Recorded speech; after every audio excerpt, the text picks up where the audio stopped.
Sir fourth grade exam में नहीं हुआ। तैयारी चल रही है साथ में। एसआई की तैयारी साथ में चल रही है। डीमोटिवेट हो रहा हूँ। देखो, एसआई एग्जाम और जो फोर्थ ग्रेड एग्जाम है उन दोनों में बहुत फर्क है। आप कई बार देखते हैं कि कैंडिडेट या स्टूडेंट ऐसे होते हैं जो टेंथ फेल होते हैं, ट्वेल्थ फेल हो जाते हैं, उसके बाद ग्रेजुएशन में बिल्कुल एवरेज रहते हैं या बिलो एवरेज रहते हैं, एवरेज से भी कम रहते हैं, यानी लगभग जिनके मरे मरे से 50% आते हैं, यानी एक किनारा लगता है कि वो पास पास हो गए। लेकिन उनके बाद उनको जीवन में कुछ इस तरीके का तय करते हैं कि हमें अगले 2 या 3 साल तक अपनी स्टडी को और इस तरीके से अपने को कवर करना है, अपने स्टडी मटेरियल को, या इस तरीके से अपने को टाइम देना है कि अपनी सारी चीजें हैं दुनिया वो एक साइड में रहेगी अगले 2 या 3 साल तक। और वो स्टूडेंट डेडिकेट होकर तैयारी करते हैं और पता चलता है एक दिन वो आईएएस बन गए। लेकिन उनके साथ वाले स्टूडेंट जिनको ये लगता है जीवन में शायद कुछ नहीं कर पाए, लेकिन वो एक समय जो इन्होंने 2 या 3 साल निकाला वो उन्होंने कंप्लीट डेडिकेट होके निकाला। तो हो सकता है कि फोर्थ ग्रेड का पेपर ठीक नहीं हुआ, कारण क्योंकि आप उस समय कोई दूसरी तैयारी को भी टाइम दे रहे थे। आपने ये सोचा फोर्थ ग्रेड का ही तो एग्जाम है। भाई, फोर्थ ग्रेड का एग्जाम आपका इसलिए नहीं बिगड़ा कि आपने उसकी तैयारी की थी। आपने उसको फोर्थ ग्रेड एग्जाम समझ के और उसके अकॉर्डिंग गए थे।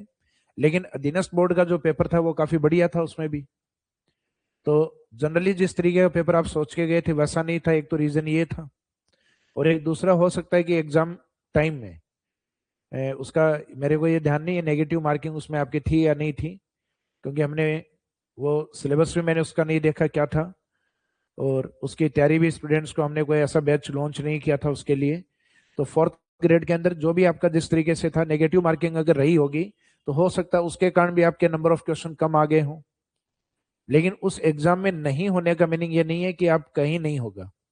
आप जिस डेडिकेशन के साथ लगे हुए हो कि सर मैं एसआई की तैयारी के लिए अच्छे से लगा हुआ हूँ और उसमें टेस्ट सीरीज में नंबर भी अच्छे आ रहे हैं, मैं बार बार प्रैक्टिस भी अच्छे से कर रहा हूँ और उसमें मेरी एक अच्छी परफॉर्मेंस है, अगर आप कंटिन्यूस रेगुलर कर रहे हो तो मेरे हिसाब से फोर्थ ग्रेड में नहीं होना कोई मैटर नहीं करता है।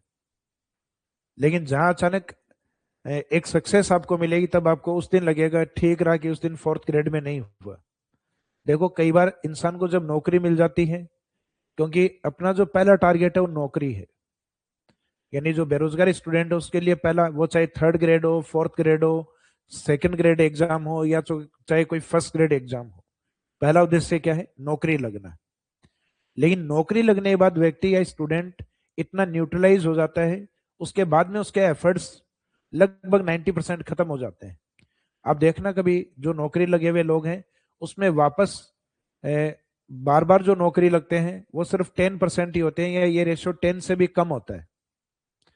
अब ऐसा नहीं है जो स्टूडेंट सिलेक्ट हो गया, हाँ ये जरूरी है जो एक एग्जाम में सिलेक्ट हुआ है उसके आसपास कोई दूसरी एग्जाम है उसमें भी सिलेक्ट हो गया, उसके आसपास तीसरी एग्जाम, क्योंकि वो कंटिन्यूस पढ़ रहा है। लेकिन एक बार जिसने जॉब ज्वाइन कर ली हो और उसको बाद में आजकल मुश्किल है, क्योंकि जो जॉब है वो भी आजकल इतनी टफ हो गई है जहाँ पे जगह जगह अपने कैमरे लगे हुए हैं, जहाँ जाके अपने को प्रॉपर अपनी जॉब को टाइम देना होता है। तो जिन स्टूडेंट का नहीं हुआ तो वो ये एक तरीके से ये मानो कि ठीक रहा कि फोर्थ ग्रेड में नहीं हुआ।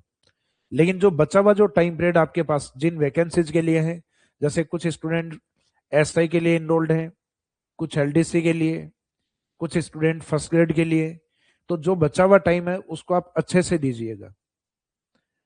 अगले 3 4 5 महीने पूरी दुनिया से अलग रहें। दुनिया से मतलब ऐसा तो नहीं है कि हम पूरी दुनिया को ही छोड़ के अलग चले जाएं, लेकिन कम से कम अपने ऐसी ग्रुपबाजी से जो थोड़े नेगेटिव हो, थोड़े पॉजिटिव लोगों के साथ बैठना स्टार्ट करें, और आपने जो पढ़ा है उसका रिवीजन तुरंत करें। देखो, सबसे बड़ा जो खेल है वो रिवीजन का है।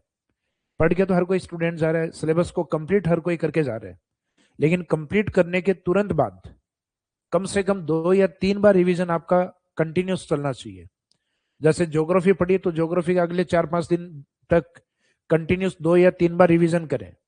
हिस्ट्री आपने पढ़ी तो हिस्ट्री का अगले 2 4 5 दिन में कंटिन्यूस रिवीजन करें। तो उससे क्या होगा, वो सब्जेक्ट आपके बहुत बेहतरीन होंगे और उनके पुराने जो प्रीवियस ईयर क्वेश्चंस हैं उनको आप निकालिएगा।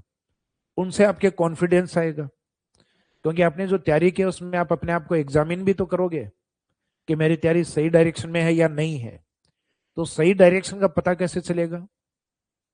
जब आप पुराने क्वेश्चन पेपर करोगे या जो क्वेश्चन बैंक है कुछ जिसमें क्वेश्चंस दिए हुए हैं, तो उसमें आप अपने आप को एग्जामिन करो कि मेरे कितने ठीक हो रहे हैं, कितने गलत हो रहे हैं, और जहां गलत हो रहे हैं उस चैप्टर को बार बार पढ़िएगा।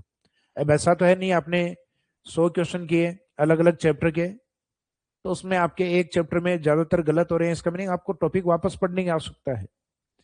कुछ टॉपिक ऐसे हैं जो आपके बहुत अच्छे हैं, तो उन टॉपिक को बार बार नहीं पढ़ें आप।